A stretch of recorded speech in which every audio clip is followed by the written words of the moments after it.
Bonjour à toutes et à tous, ici Romain de Crypto Trader et je suis ravi de vous retrouver dans cette nouvelle vidéo d'analyse technique. Enfin du vert sur le marché crypto et comme il faut, on a enfin un fort mouvement à la hausse comme nous avions pu l'attendre la semaine dernière puisque la volatilité était au plus bas. On va analyser le Bitcoin, l'Ether et la market cap générale du marché crypto et surtout on va voir qu'est-ce qui change et si oui ou non, enfin il faut espérer du vert pour la fin du mois de janvier et surtout de février. On analyse tout ça en vidéo et c'est tout de suite.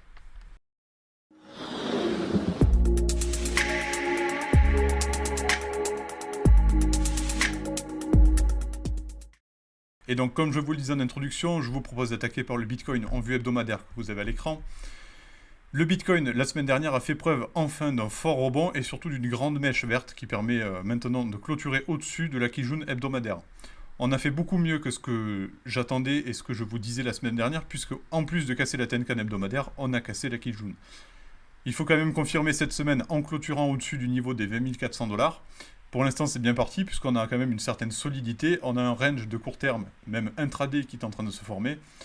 Et pour l'instant, eh bien, les prix ne décrochent pas. On n'a pas forcément de grosses prises de profit qui sont réalisées. Et donc, ça reste vraiment très solide de la part du Bitcoin, et c'est plus que positif. On peut voir que la lagging span est quand même un peu coincée par les prix, donc attention sur ce niveau-là. C'est un peu ce qui explique aussi le fait que les prix n'arrivent plus forcément à rebondir au-delà de cette Kijun et on cherche une certaine stabilité.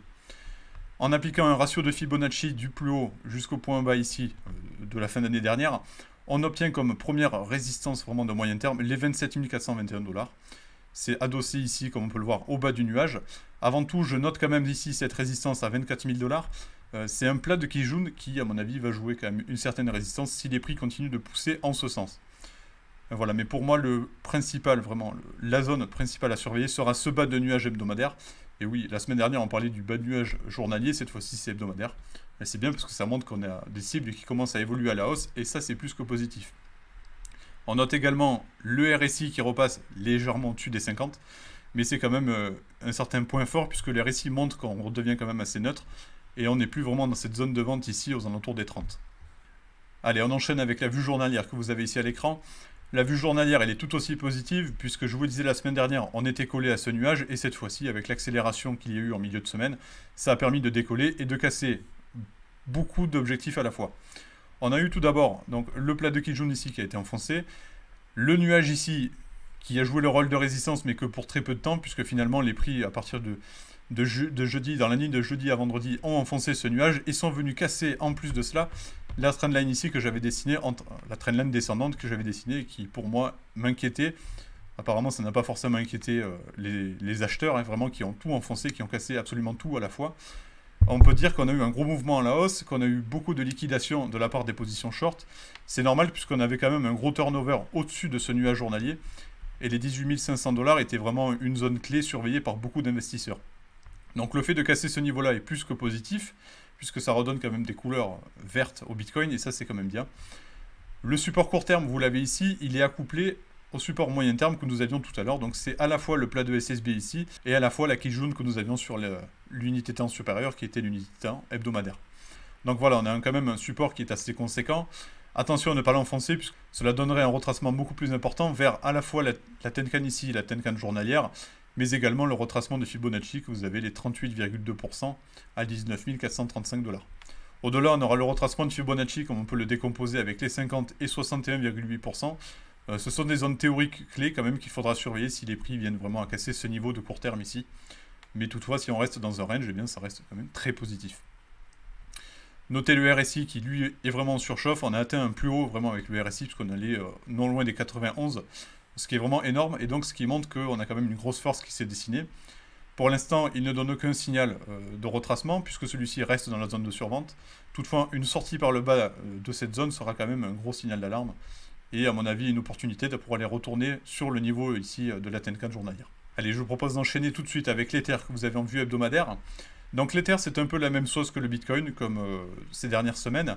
Un gros mouvement à la hausse, mais toutefois, ce qui m'inquiète, c'est que l'Ether n'a pas cassé sa Kijun hebdomadaire. Si on décompose le mouvement, on s'est arrêté pile dessus, c'est-à-dire sur la zone des 1540 $. Et pour l'instant, les prix peinent à casser cette Kijun qui permettrait d'aller chercher le bas ici que vous aviez au mois de mai 2022, cette résistance moyen terme que j'ai identifiée depuis maintenant plusieurs mois. on peine vraiment à aller chercher cette zone-là. Attention quand même au fait de ne pas casser cette Kijun, puisque pour moi, ça ne donne pas un réel signal par rapport au Bitcoin qui est un peu plus franc. Et l'Ether pourrait être un peu plus faible sur les semaines à venir par rapport au Bitcoin. Bien que le RSI lui retourne aussi au-dessus des 50, j'aimerais une confirmation par à la fois la cassure de cette Kijun et de cette résistance moyen terme pour vraiment donner une réelle opportunité de rebond et une poursuite de cette tendance entre guillemets qui commence à se dessiner pour l'Ether. Si les prix viennent à casser la résistance moyen terme, on envisagera cette fois-ci le bas du nuage, donc la zone des 1800, on pourra avoir une fourchette entre 1800 et 1870 $. Et par la suite, ce sera une intégration de ce nuage avec comme cible ici le plat de Kijun hebdomadaire à 2237 $. Donc voilà, on a quand même des choses qui commencent à se dessiner pour l'Ether aussi, mais prudence, puisque là on est quand même un peu moins franc que le Bitcoin. Et donc la vue journalière de l'Ether confirme vraiment ce que nous donne un peu le graphique hebdomadaire.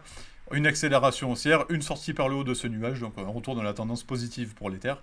Et maintenant on a comme prochain support vraiment le plat de SSB ici à 1485 $. J'identifie quand même comme support court terme la Tenkan journalière, qui va être amenée à monter, puisque celle-ci, avec son calcul mathématique, sera vouée à monter, tout simplement parce que les prix clôturent toujours plus haut depuis maintenant plusieurs semaines, ou plutôt 2 semaines si on veut être précis. Mais voilà, celle-ci va monter, donc ce sera un support court terme qui va lui aussi monter, et ce sera positif, puisque si vraiment il y a un retracement, eh bien on aura un support qui sera à des prix beaucoup plus importants, et donc une opportunité pour rebondir et aller chercher cette résistance moyen terme qui se profile vraiment au prix. On n'est plus vraiment très loin, et ce serait dommage quand même d'échouer à si peu, entre guillemets, pour l'Ether. Sur le court terme, si on se projette un peu en termes de résistance, on a ce plat de SSB ici à 1625 $ qu'il faut quand même surveiller. Et par la suite, en décomposant un peu, on aura le haut des mèches ici, qui sont identifiés au mois de novembre 2022 à 1674 $.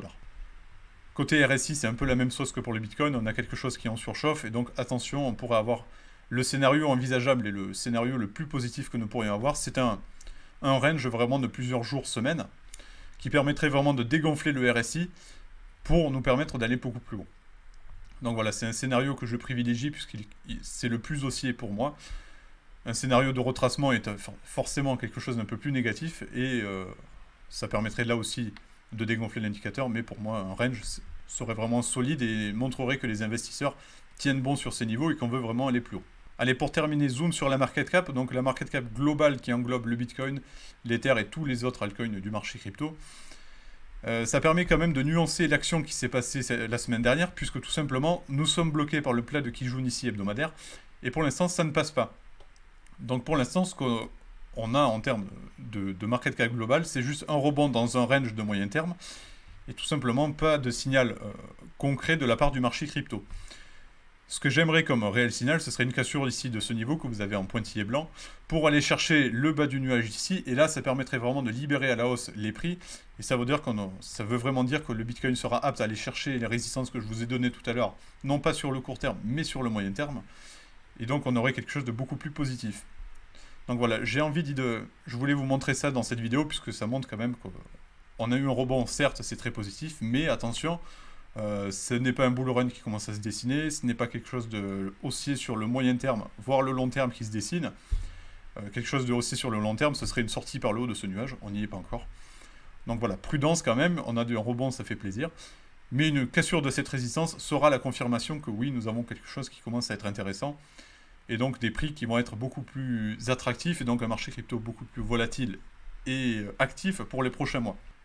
Et donc la vue court terme que vous avez pour la market cap globale, donc elle témoigne vraiment de cette résistance qui joue son rôle, puisque les prix sont venus la titiller entre guillemets à quelques pourcents près, et depuis on n'arrive pas à la casser, on bloque, et donc on a des prix qui vraiment stagnent. Pour l'instant ça reste positif puisque c'est un range et non pas un retracement fort et une prise de gros bénéfices. Donc voilà, ça reste quand même positif, mais attention quand même, j'aimerais casser ce niveau-là pour confirmer que le marché crypto entame un vrai rebond. Merci à tous d'avoir suivi cette vidéo qui, pour une fois, témoigne quand même d'une vraie volonté du marché crypto d'aller beaucoup plus haut. Je vous propose de nous retrouver la semaine prochaine pour faire l'état des lieux et surtout de voir l'évolution que nous aurons eue sur ce marché. Je vous souhaite à tous une très belle semaine. C'était Romain et à très vite. À la semaine prochaine.